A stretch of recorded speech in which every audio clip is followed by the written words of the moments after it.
That sound of a child coughing is increasing across the U.S. and at an alarming rate. Already this year, the U.S. has seen more than 16,000 cases of whooping cough, already more than the roughly 15,000 seen last year. A hazard to many, especially infants who are exposed to the bacteria. More dangerous for an infant to get it. It can be deadly for an infant, and for an adult, they might not even notice it as being any different than a common cold. Risk is the adult walks around, spreads it, and then now you've got a little baby that isn't vaccinated, and they develop the illness, and then they can get very sick.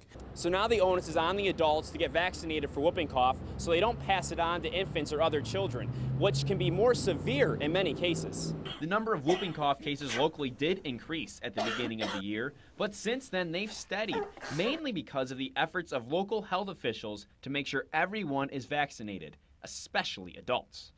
Boost the immunity in the adult population. We already immunize most of our children. Then we can help to prevent. There's more immunity in our community.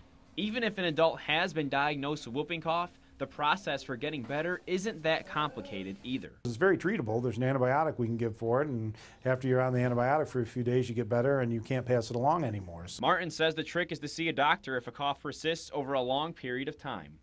Reporting from Crouse Hospital, I'm Tom Eschen. Just finished giving a shot.